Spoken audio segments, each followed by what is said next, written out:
Hi everyone! Mega love shoutout sa lahat. Kumusta ang aking manangga? Welcome to Mualboal, Cebu. Ayan, andito na tayo sa ating resort mga langga, ang Marcosas Cottage Resort. Ayan, tingnan natin anong meron dito sa kanilang resort. Marami siyang bella mga langga at pwede kayong magstay for long stay or a few nights only. Tahimik, maganda mga langga. Maganda yung design at ang malaking space sa loob ng room. Ayan, ano na lang, tinignan ko yung way to going to the beach mga langga. Ayan, eto, may ano pala gate mga langga. Oh. Ayan, nakasarado, pero pag umalis ka, ayan, i-open mo lang yan, tapos punta ka na doon sa kabila is may dagat na yan mga langga. See? Sea access, entrance and close. Ayan, 9 p.m. mag-close kaya kung pupunta kayo sa dagat, kailangan before 9, magkabalik na kayo kasi close na ang gate. Ayan, tingnan natin dito banda sa may entrance, sa may harapan. Ayan, kasi ano to anong tawag nito mga langga? Sinilip ko yung area. Ayan, dami silang tanim. Ayan, parang ano lang, parang atin lang, parang nasa atin lang. See, parang bahay lang natin. Kasi ang daming tanim, tahimik, at saka, ano siya mga langga, parang, ano talaga, wala talagang makaka-relax ka mga langga. See?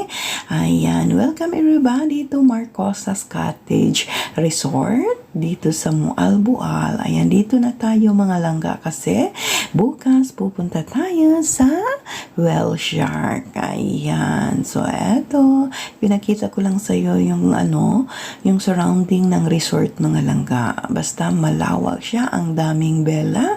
Ayan. Pwede nyo silang i-contact sa kanilang Facebook or website or doon kayo sa mga booking.com. Ayan. Eto. Survey lang tayo. Ang dami nilang halaman dito mga langga. Basta maganda siya. Yung bang tahimik lang siya mga langga. At gusto nyong makapag-relax dito kayo. Mostly yung mga guests nila is from Russia and Korea mga langga. Ayan. See? Parang bahay lang. Nasa bahay lang tayo. Nakastay mga langga. So once again, salamat ulit sa pagsama dito sa Mualboal. Thank you ng marami. Sana na-enjoy nyo yung mga nakaraang mga primer, mga upload ni Maring B. Ayan. At least may remembrance naman tayo. And for the first time nakarating tayo dito sa Mualboal na from Cebu is, oh my God, sobra 3 hours mga langga. Pero at least we did it. Ayan. See? Yung bahay-bahay na lang mga langga. Ayan, daming halaman. See, magmuni-muni dito. Sa labas yung parang balcony nila. See, dami. Dami niyong makikita dito na halaman mga langga. Ayan. So, pag may chance, maganda talagang magstay ng resort mga langga. At mag-relax. Ayan, diba?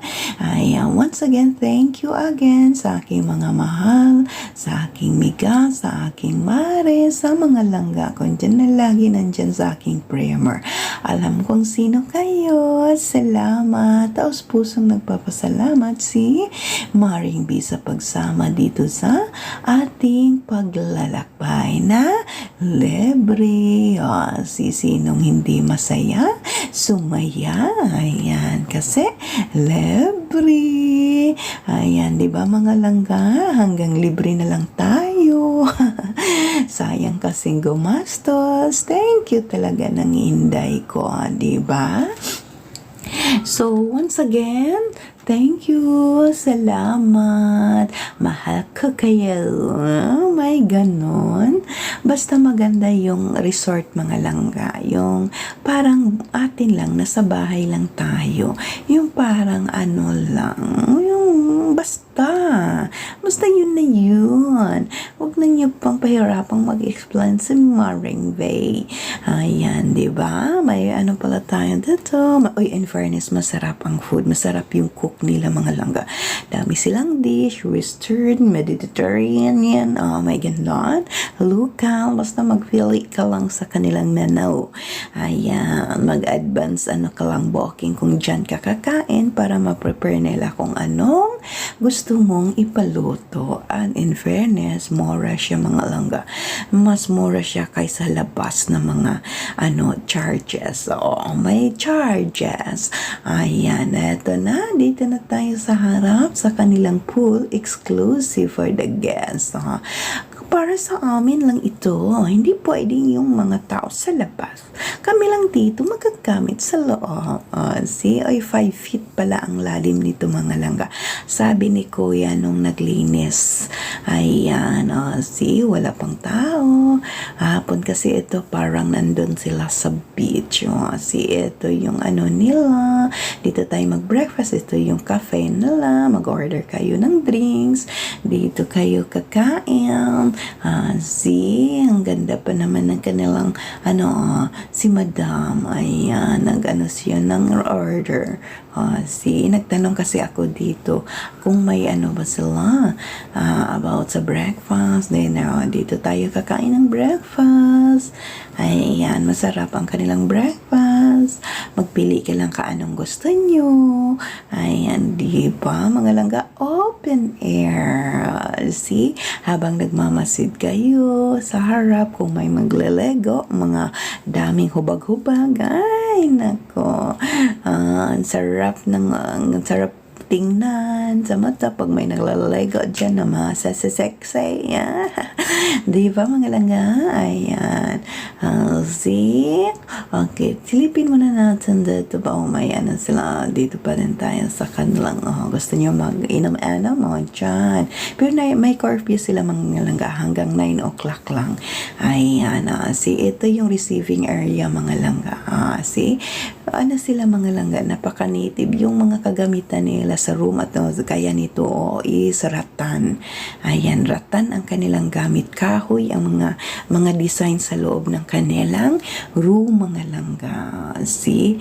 Ayan, eto. At yung information dyan kayong eto lang yun. Eto yung sa labas nila. Ayan. Maliit lang yung parking area nila kung may sasakyan ka, mga langga. Ayan, see? Dito lang sa sulok, parang nasa sulok lang sila. Reception. Mayroon kayong ganon. Wala, kami lang ang meron dito sa Marcosas Cottages Resort. Ayan, so ito lang yun. Ito lang yung makikita mo sa harapan. Ayan, see? Di ba? Napaka-local talaga nila. Ayan. See? Yan lang ang daan. Parang sa atin lang, mga langga. Ayan. Once again, thank you, mga langga. Salamat ulit sa inyong pagsama kay Maring V. Thank you ng marami. Welcome to Marcosas Cottage Resort. Bye!